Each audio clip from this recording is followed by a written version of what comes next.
Hello, Jack here from rheumatology.physio, and we're back for another blog read.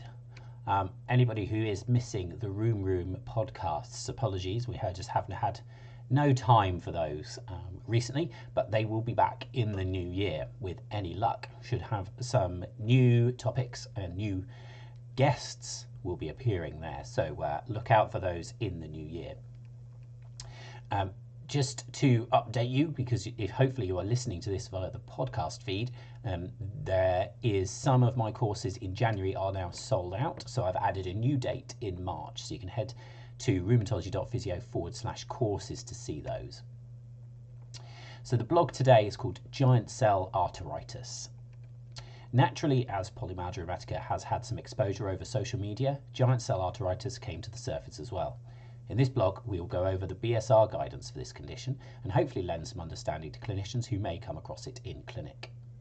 The new recurring features are back too, legend of the blog, and if you scroll all the way to the bottom, you can listen to the music I was listening to when I wrote this. And for the listeners, we will be putting a little excerpt of that at the end as well. Please do consider heading to my shop, rheumatology.physio/shop, to find more resources and support me to continue this harebrained project of a blog a week and creating the videos and the podcasts. As usual, feedback is greatly appreciated, and any further reading for me, please send it my way. Please remember, this blog is not a replacement for clinical reasoning, and if you are unsure, get advice. Legend of the blog.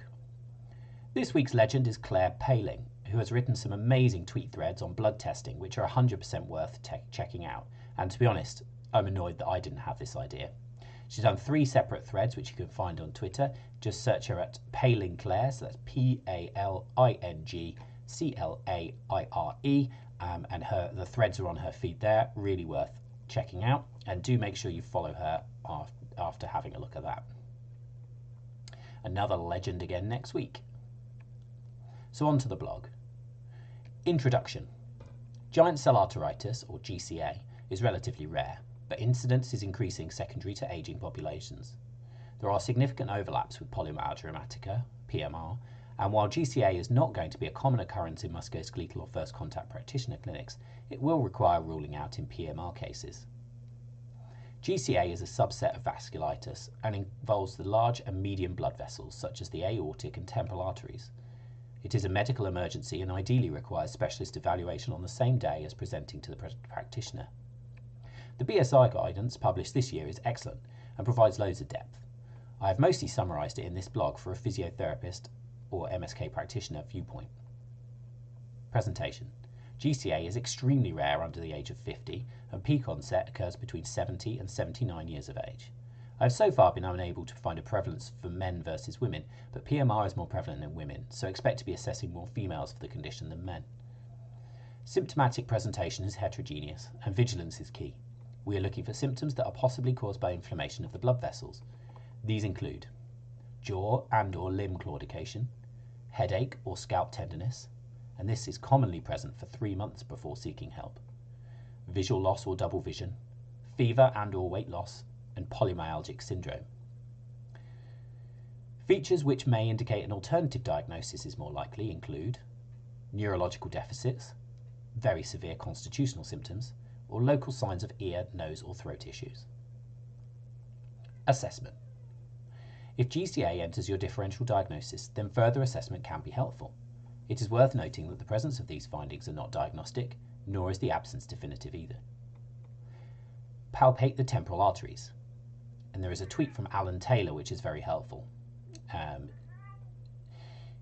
which I've linked to in the blog. And the palpations to look for the following: tenderness, absent pulsation, erythema, and swelling. You can also gently palpate the scalp above the temples, assessing for tenderness.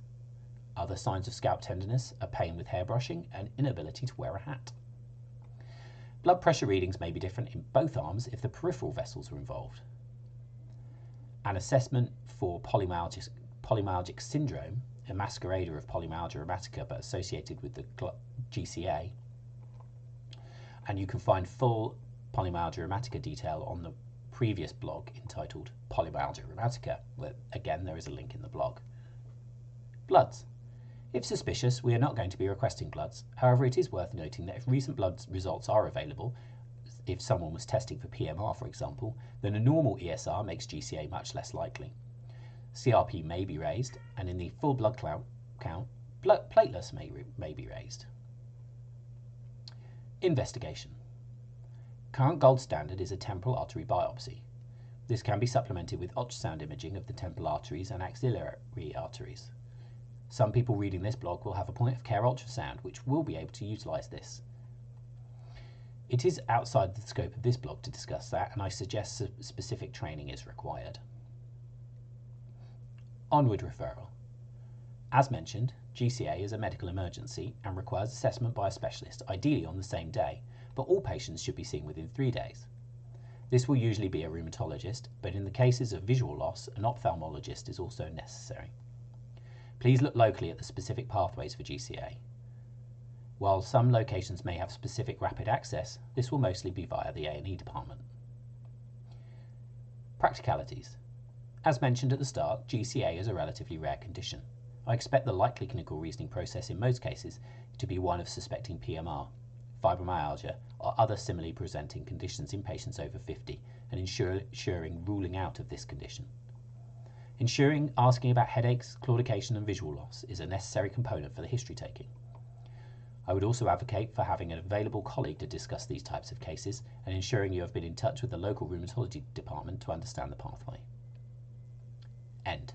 I hope this has been interesting. GCA, I don't think, registers on many people's clinical reasoning process, so do make sure you understand what it presents like and what you're going to do if you feel like you have a patient who is presenting.